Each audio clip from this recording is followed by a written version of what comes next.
Halo, assalamualaikum warahmatullahi wabarakatuh. Bersama saya kembali Muhammad Tommy Adrianto, konten kreator Bung Tommy Channel.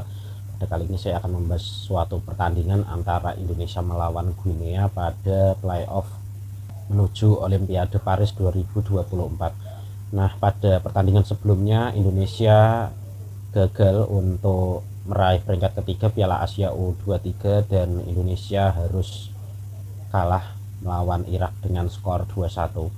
Nah, dengan kekalahan Indonesia dari Irak ini artinya menunda Indonesia untuk bisa lolos secara otomatis ke Olimpiade Paris 2024. Nah, dengan pencapaian Indonesia masuk ke semifinal Piala Asia U23 ini juga harus diberikan apresiasi karena sangat di luar prediksi dan Indonesia berada di posisi melebihi target yang sudah ditentukan sebelumnya, yaitu oleh PSSI targetnya adalah masuk 8 besar, dan untuk Sintayong pribadi sendiri berjanji akan masuk semifinal dan itu merupakan hal yang sangat luar biasa, melebihi target yang diberikan PSSI yaitu masuk 8 besar dan bisa sampai ke semifinal, dan harus diapresiasi kinerja dari pelatih Sintayong dan juga kolaborasi dengan PSSI Erick Thohir dan juga pemain-pemain dan semua tim yang ada di tim nasional Indonesia U23 ini. Nah, meskipun Indonesia tidak bisa secara langsung lolos ke Olimpiade Paris 2024, akhirnya Indonesia harus mengikuti playoff untuk melawan Guinea nanti pada tanggal 9 Mei 2024. Nah, untuk Guinea sendiri, Guinea ini merupakan suatu negara zona Afrika yang mana ranking FIFA keseluruhannya adalah berada di ranking 76, sedangkan Indonesia berada pada ranking 134. Nah, artinya dari segi ranking bisa dikatakan kualitas sepak bola Guinea ini berada di atas tim nasional Indonesia. Nah, sebelumnya timnas U23 Guinea ini merupakan semifinalis Piala Afrika U23, dan pada perebutan tempat ketiga Guinea ini harus kalah dari Mali dengan melalui babak adu penalti. Dan pada pertandingan sebelumnya pada semifinal Piala Afrika U23 Guinea harus takluk dari Mesir dengan skor 1-0 sehingga tidak bisa melaju ke final. Nah, dari beberapa hasil pada Piala Afrika U23 ini memang bisa dikatakan Guinea ini merupakan tim yang berbahaya. Dari skuad tim yang berada di dalam Guinea sendiri ini juga bukan merupakan pemain yang kaleng-kaleng, karena memang banyak sekali pemain Guinea ini yang bermain di klub-klub Eropa dan bermain di luar negeri. Bahkan ada sekitar 20-an pemain yang bermain di luar negeri, terutama di Eropa. Dan Indonesia sendiri hanya ada 6 pemain yang bermain di luar negeri atau di Eropa pada skuad timnas U23 ini.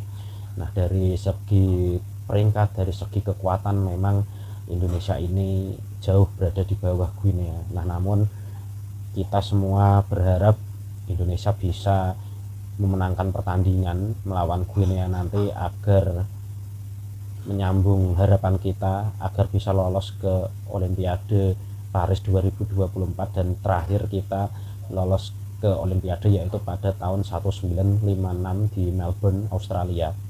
Nah, inilah yang menjadi harapan kita semua, dan meskipun kita tidak pernah berpikir akan sampai ke Olimpiade, namun ini sudah ada di depan mata dan kita harus memaksimalkan peluang sebesar mungkin agar kita bisa masuk ke Olimpiade Paris 2024 ini. Merupakan suatu kebanggaan sekali ketika Indonesia bisa bermain di kompetisi Olimpiade yang mana merupakan event yang paling bergengsi di seluruh dunia. Meskipun ini pada cabang sepak bola bukan merupakan kalender FIFA, nah namun secara gengsi Olimpiade ini merupakan puncak perhelatan olahraga yang ada di dunia ini, dan oleh karena itu kita harus memanfaatkan peluang sebaik mungkin.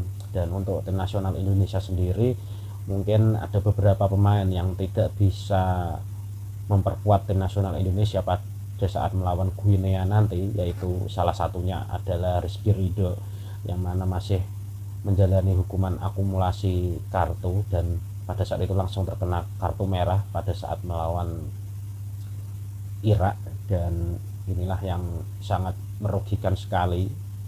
Indonesia tidak bisa diperkuat oleh Rizky Ridho, dan juga informasinya adalah Justin Hubner harus kembali ke klubnya yaitu Cerezo Osaka, karena memang Cerezo Osaka sangat membutuhkan jasa dari Justin Hubner ini.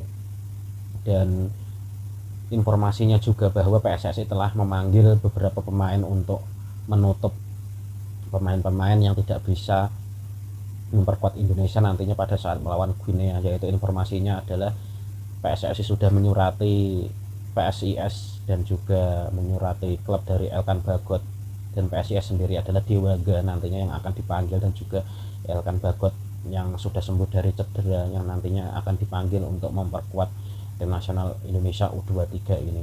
Nah, diharapkan dengan masuknya Dewaga dan Elkan Bagot ini bisa memperkuat pertahanan dari tim nasional Indonesia yang nanti melawan Guinea tidak bisa diperkuat oleh Justin Hubner dan juga tidak bisa diperkuat oleh Rizky Ridho.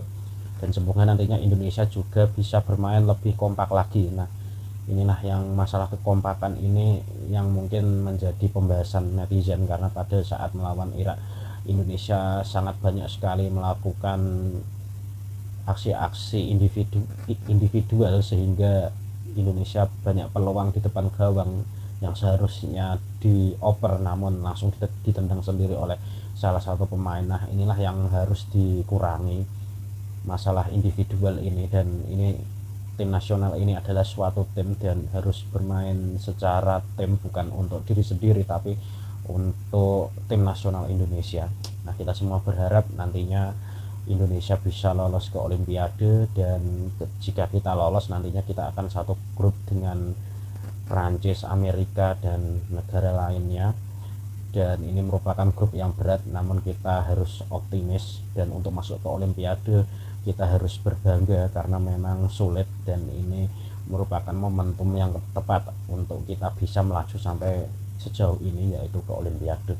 Ya, mungkin begitu saja pembahasan dari saya, dan semoga nanti pada tanggal 9 Mei 2024 Indonesia bisa menang. Dan informasinya juga bahwa pertandingan ini dilaksanakan secara tertutup karena masalah keamanan. Nah, namun untuk masalah siaran televisi, PSSI sudah mengusahakan untuk melobi agar TV lokal bisa menyiarkan secara langsung pertandingan ini, dan untuk FIFA sendiri juga sudah memberikan informasi bahwa siaran antara Indonesia melawan Guinea ini akan disiarkan di FIFA Plus, aplikasi FIFA Plus.